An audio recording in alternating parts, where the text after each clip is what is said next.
3 more provinces, Newfoundland and Labrador, Nova Scotia, and PEI will be joining Ontario, Manitoba, Saskatchewan, Alberta, Yukon, and Nunavut in using the federal system for fuel.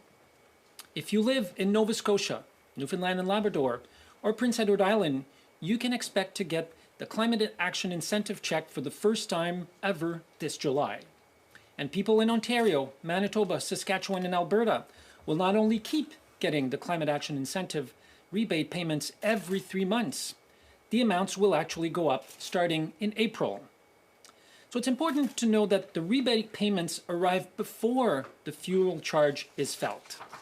8 out of 10 households will get more money back than what they pay, with lower and middle income families benefiting the most. It's also important to know that this winter there will be no impact on home heating costs in these Atlantic provinces because the system only comes into effect on July 1st of 2023. And as I said earlier, people will receive the payment before the new system kicks into place.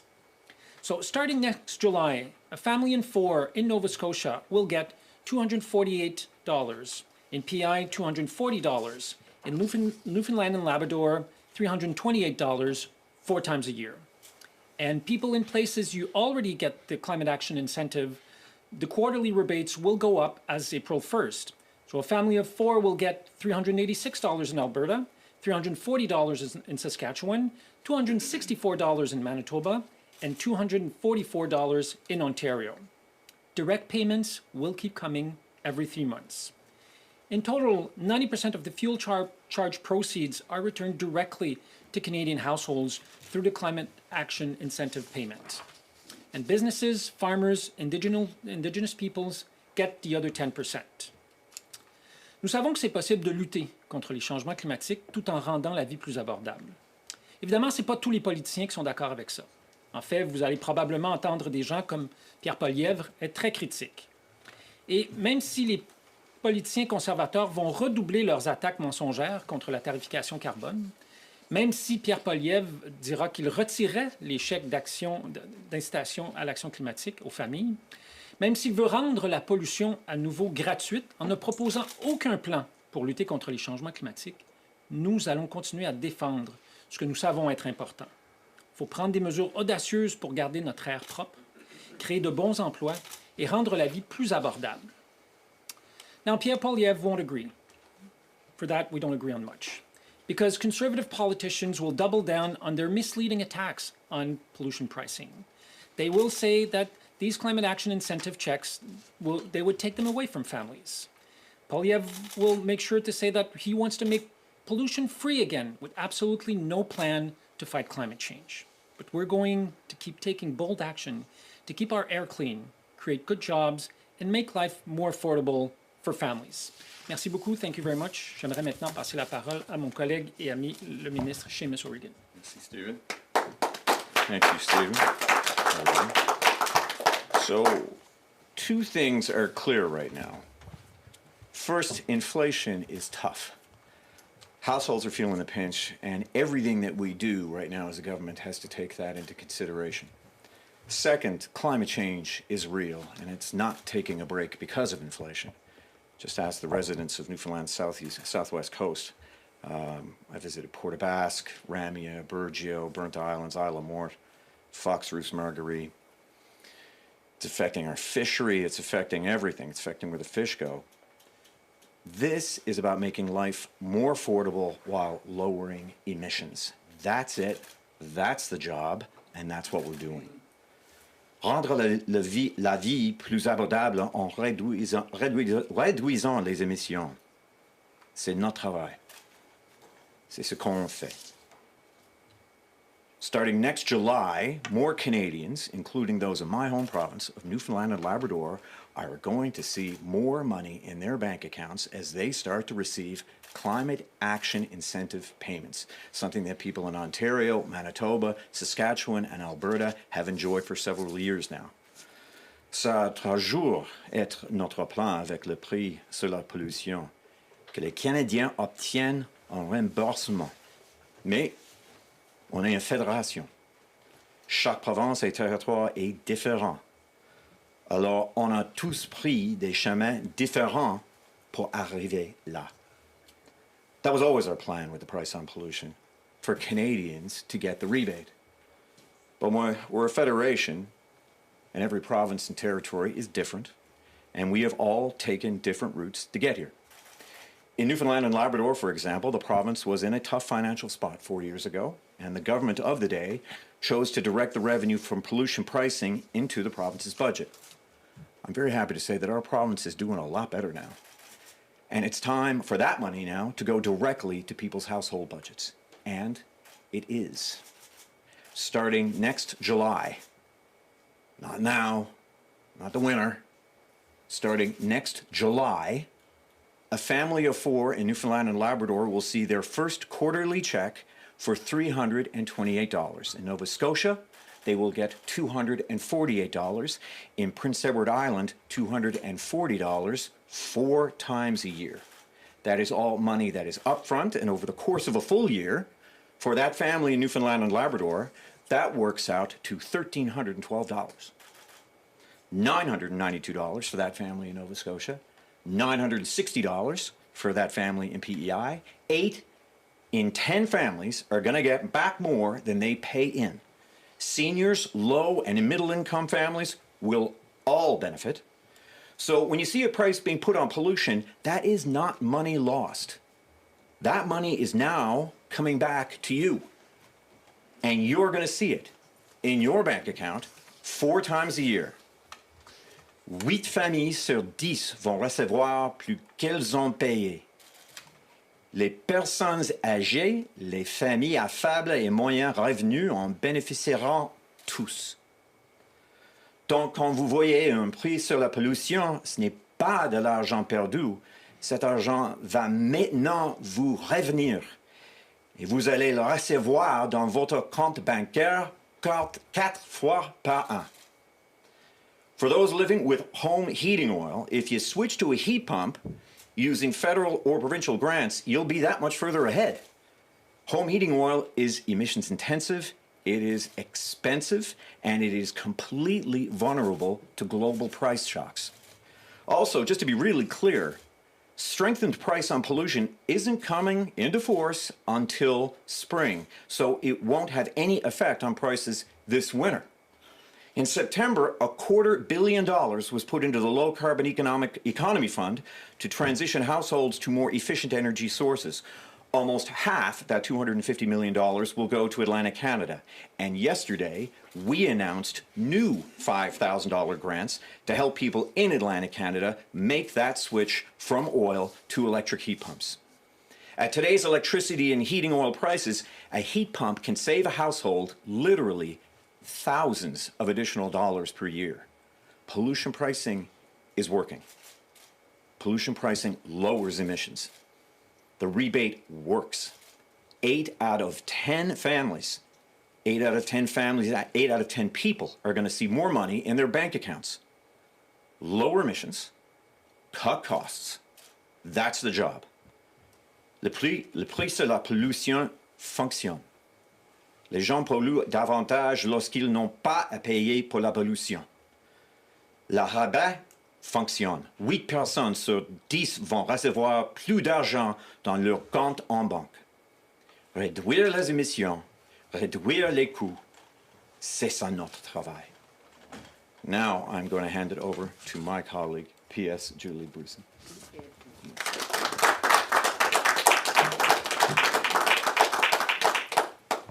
Thank you, Seamus. Et moi, je vais continuer à parler du prix de pollution et l'action climatique. Alors, on va parler de qu'est-ce qui se passe et qu'est-ce que ça veut dire pour les familles en Ontario. What does today's announcement mean for families in Ontario? As you just heard, the climate action incentive payments that people in Ontario are receiving already will be going up. For a family of 4, the direct rebate check will increase to be $244 every 3 months. That would be a total of $976 a year. So for about 8 out of 10 Ontario families, that's more than they pay. There's been a lot of noise about pollution pricing, and I think that that's why it's so important, actually, that we're having this conversation today, because some are setting a false narrative. one that fails to mention half the equation. The rebates used to be less visible because they were on our tax returns. But starting this past July, we changed to quarterly payments, helping families throughout the year. And the checks are arriving in Ontario family bank accounts and mailboxes every 3 months.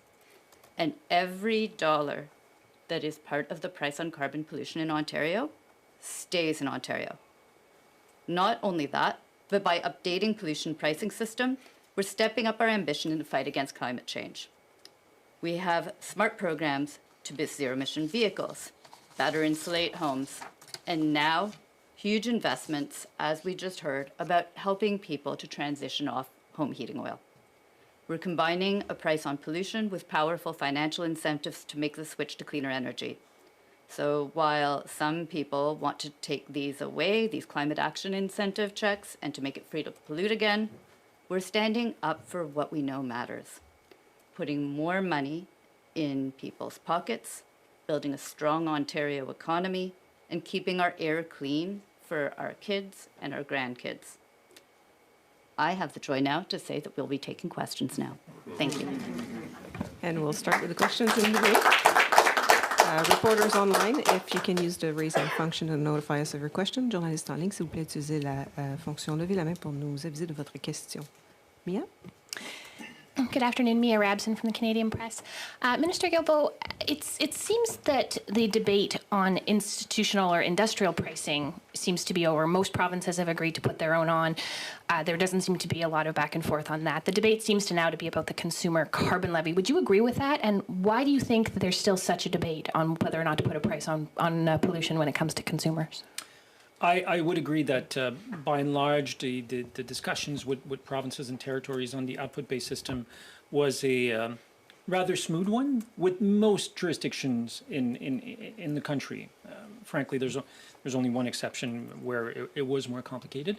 But I'm not sure why some provinces are choosing to agree that we need to put a price on pollution for industrial users, but that we shouldn't be putting a price on fuel that we use in our everyday lives. And it is the very purpose of pricing. We want to make pollution more expensive, but we don't want to do that on the backs of Canadians' families, hence the climate incentive payment. It also seems from all of the comments made today that the government is being very forceful about the rebates and trying to get out a little bit more information about them. Is this an acknowledgement that that information hasn't really reached people, that people aren't as aware of those rebates, and that more needs to be done in order to get buy-in from the public on the carbon pricing program? As Julie said, I think that before it was on our income tax, so probably less visible than it is now with the quarterly payments. And I mean, and as Seamus said, we recognize that many people are struggling right now with inflation, and we want Canadians to know that we have their backs, and we're there to ensure that we have cleaner air and cleaner water and a brighter future for our families, for our communities, for our workers, while at the same time helping them through these difficult times. Hi, David Thurton, CBC. I'm just going to ask this question about New Brunswick. New Brunswick's 2019 carbon price has a built-in instant rebate of the carbon tax on natural gas bills. So does your approval of the province's plan mean that rebate is gone or remains? So this rebate that they get on natural gas, is that still in place? I would have to defer to one of our technical people for that. I don't have the information in front of me, but we can get it for you, yes. And then I guess just globally speaking or nationally speaking here, is this decision to impose the federal fuel charge on these Atlantic provinces, is this something that you're happy to do or reluctant to do? Does it say anything about, I guess, the government's grand plans on carbon pricing? I mean, the hope was that jurisdictions would come up with their own plans and would meet your benchmark. Actually, we were, ever since we put in place pricing in Canada, we were very agnostic in terms of whether or not provinces or jurisdictions would have their own system or use the federal system. And we continue to be. It is really up to them to decide what they want. As Seamus said, we are in the federation, and we have to be able to take into account different regional realities in the country, and that's exactly what we've done with our system. What we are trying to do is create more fairness across the board, and to ensure that what every jurisdiction is doing, whether they have their own system or they're using the federal system, is equivalent and passes a federal benchmark. And that was the process we've been engaged on for over a year with provinces and territories, both on the industrial side as well as on the fuel charge. I'll speak to that briefly. On behalf of the good people of St. John South Mount Pearl, I'm thrilled. And I'll let other MPs from Atlantic Canada speak for themselves, but this is just more money for them. More money back in their pocket, more money than they were getting before. As I said, we each let provinces make their own choices. And when we came up with this, our intention was always that taxpayers would benefit. It would, as Julie mentioned, it would remain in each respective province. But we wanted taxpayers to get it back. At the same time, we had to allow provinces to come up with their own systems. And that's actually a benefit of the Federation. Sometimes, who knows, a provincial jurisdiction come up with a better idea than us. All the better, and maybe we'll learn from that. With Newfoundland and Labrador, they needed the revenue quite badly at the time. They are in less of a pickle now, thankfully, because of agreements we've reached with them on rate mitigation, on the Atlantic Accord, on royalty sharing, and they're better now. So we are in a position now where we can return that money directly to consumers. They are going to get more back than they were before. This is good news. I'm quite happy to be standing here in front of you and say that Newfoundlanders and Labradorians are getting more money than they would have before. And we'll go to online questions. Michael Gorman, go ahead. Hi, thank you. For Minister Guilbeault, I'm wondering to what extent the decision to delay the implementation of the fuel surcharge in Atlantic Canada is a reflection of how many people currently use home heating fuel, how cold it already is, and how difficult it would be to make transitions and changes at such short notice. There's no delay. Obviously, adjusting this between the federal government and provinces takes time. And as I said, we've been working on this for more than a month. And our goal was always that this would start in 2023. And that's exactly what's going to happen. Sorry, perhaps I wasn't clear there, Minister. I mean the fact that it's kicking in July, well after heating season, as opposed to, say, April, when it still may be cold. But for the sake of not losing my follow-up, I'll also ask you that right now. I wonder what your response would be to folks in Atlantic Canada who are about to see gas prices go up and home heating fuel go up, and they wonder, what is the point of this if, in effect, I'm going to be getting all of this money back in the long run anyway? So a couple of things. If you're using oil to heat your home, you have no control on prices, and your provincial energy regulator has no control over the prices. Those prices are determined internationally, and also nationally by the fact that, it is interesting that the Conservative Party would fight carbon pricing so much when on average what we're doing will represent 3 cents a litre across the country, where they say nothing about the fact that refining margins in Canada have gone up by more than 100% in the last 2 years alone. So the fact that it's costing more money for people to heat their home or to use their vehicles is not because of pricing pollution in Canada. It's because of oil companies making a lot of money out of this. And it's also because of international issues like the illegal invasion of Ukraine by Russia.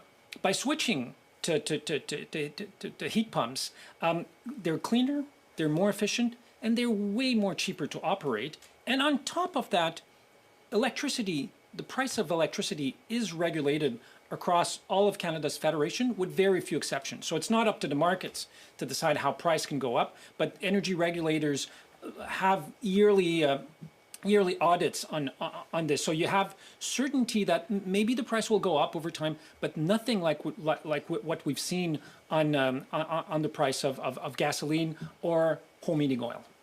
Thank you. I will add every province in Atlantic Canada too is different. I believe for home heating oil in Newfoundland and Labrador, it's somewhere around 15%. we benefit greatly. I think on our grid, it's generally about 60% hydroelectricity. But for those 15%, I think that this will make a huge difference. Stephen's point on heat pumps, I mean, heat pumps are even way more efficient than just regular electric heat. And I can't believe in Newfoundland and Labrador that these past few summers we need air conditioners for the first time in my life, but we actually do, which, I can laugh at, but I don't know in the medium long term if that's necessarily a good sign. But we do need air conditioners. So I've been really encouraging my constituents, my friends, neighbors to look at the program seriously. Laurent Rigaud, please go ahead. Allez-y, la parole est à vous.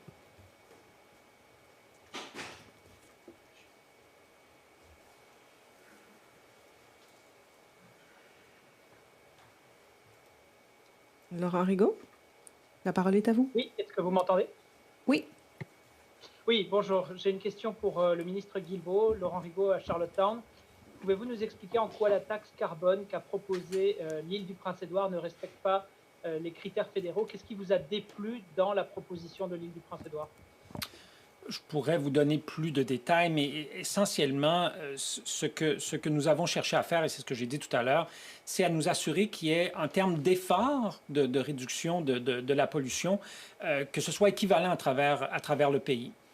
Mais nous sommes très flexibles sur la façon dont les provinces ou les territoires peuvent le faire. Par exemple, le Québec a choisi, plutôt d'avoir un système de tarification carbone, a choisi le système de plafonnement et d'échange des émissions de gaz à effet de serre, donc la fameuse bourse du carbone, dans lequel le Québec et la Californie sont entrés en accord depuis déjà plusieurs années. Alors, nous faisons des évaluations. C'est vraiment du cas par cas. C'est pas une approche pour tout le monde. C'est du cas par cas, mais il fallait que les propositions qui étaient faites par les différentes juridictions passent le test de l'équivalence fédérale. Donc, en gros, ce que proposait l'île du Prince-Édouard n'était pas suffisamment ambitieux en termes de réduction de la pollution. J'ai une question un peu similaire à celle qu'a posée mon collègue en anglais. Les résidents de l'Atlantique dépendent beaucoup du mazout pour se chauffer et malgré l'annonce d'hier, tout ne va pas changer en quelques mois en ce qui concerne les systèmes de chauffage dans la région. Donc, quel est votre message pour ces personnes-là qui, à partir de juillet, vont payer beaucoup plus cher leur chauffage? La bonne nouvelle, c'est qu'au mois de juillet, on n'a généralement plus besoin de beaucoup chauffer dans la plupart des provinces, des provinces canadiennes. Alors, nous nous donnons un an pour aider des dizaines de milliers de personnes à passer du chauffage au mazout, qui est une forme de chauffage polluant, dispendieux, et sur lesquels nous n'avons aucun contrôle sur les prix. Les prix sont déterminés soit par les compagnies pétrolières, les raffineurs, ou encore sur les marchés internationaux. Et bien entendu, l'invasion illégale de l'Ukraine par la Russie a provoqué des chocs importants sur les prix du pétrole brut. Mais si on va avec les pompes à chaleur, l'avantage, évidemment, c'est d'avoir un système qui est beaucoup plus propre, qui est beaucoup plus efficace et qui coûte beaucoup moins cher. Les gens vont économiser des milliers de dollars par année, en plus du remboursement du gouvernement fédéral du prix sur la pollution. Alors, pourquoi voudrait-on faire en sorte que les gens continuent de dépendre d'une forme d'énergie non renouvelable, polluante et plus dispendieuse, alors qu'on peut aller vers des options plus propres, plus écologiques et beaucoup plus efficaces pour le portefeuille des consommateurs et des consommatrices? Next question, Jennifer Anderson. Go ahead. Hello, Minister. I'm a reporter in Nova Scotia. I'm wondering what is the status of the province's request for an offset-based pricing system for large emitters. I didn't hear a reference in your briefing. Are you willing to accept the offset pricing for large emitters that Nova Scotia has proposed? I must confess that the discussion with Nova Scotia have been interesting, because last time I was there and I met Premier Houston, he told me that they had a better plan than carbon pricing, which is interesting because you can have a plan and still have carbon pricing and your plan will be even better. But setting that aside, they said that they couldn't do an output-based pricing system in Nova Scotia. And it seems that after all they could, because they did, and we accepted it. We accepted their proposal after they decided to have a serious conversation. So all of this drama could have been avoided. I guess they wanted the drama. They were looking for it. But in the end, they came seriously with a proposal, and we looked at it seriously, and we accepted it. Thank you. Thank you, Minister. No follow-up? Next question, Brian Flynn. Go ahead. Yes, Minister Guilbeault, I just sort of follow up to Jennifer's question. I'm wondering if you'd also characterize the province of Nova Scotia's position on carbon pricing itself as drama. Just yesterday, I gather Premier Houston wrote a letter to you sort of protesting against the system that you're putting in place today.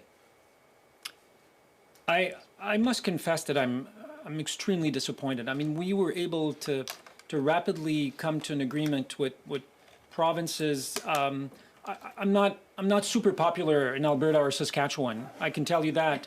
And yet we were able quickly to come to agreement with these provinces, and there was no drama in the media about this. They really wanted to ensure that they could have their own system and work towards attaining that objective, and that happened. And I mean, that's also what happened in Nova Scotia, but clearly with all the theater and drama, I had understood that Premier Houston portrayed himself as being a progressive conservatives. It is interesting that we had an easier time negotiating this with conservatives government in Alberta and Saskatchewan than we did in Nova Scotia. I guess we don't have the same definition of what progressive means on the one hand, but on the other hand, I find it unconscionable, really, that Premier Houston would have this type of attitude after what we've seen in Atlantic Canada, with the passage of the most severe hurricane in the history of Canada. We've never seen anything like this. Lives were lost, and this is because of climate change and putting a price on pollution. I just came back from Egypt at COP27, and all the people who have studied this, the experts, the economists, the scientists, are saying that putting a price on pollution is one of the most effective ways of doing this. And the International Monetary Fund goes even further and says that if all the major emitters, so G20, would use the same type of pricing on pollution that we do in Canada, we would be almost a third of our way to globally to achieve the goal of the Paris Agreement.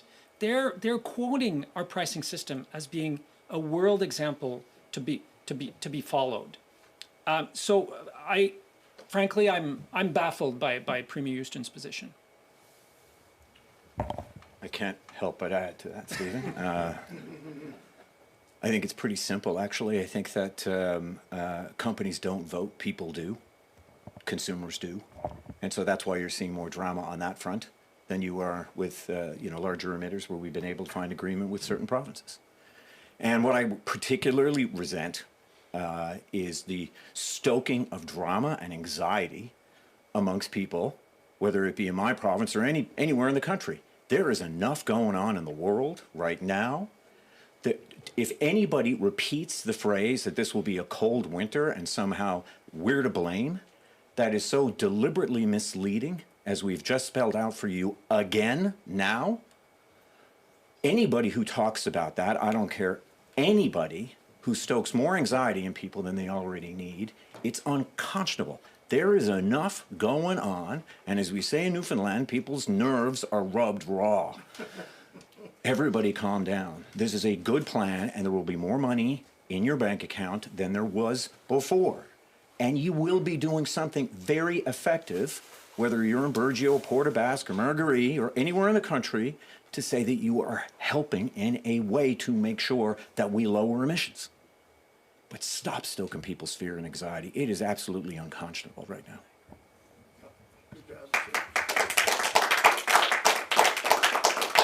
Follow up, Brian?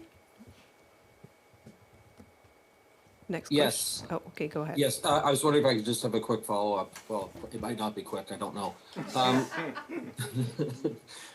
Nova Scotia's assertion has been that the plan the province submitted in September would have met greenhouse gas reduction targets without placing a consumer price on pollution. I'm just wondering if you could specifically respond to that assertion.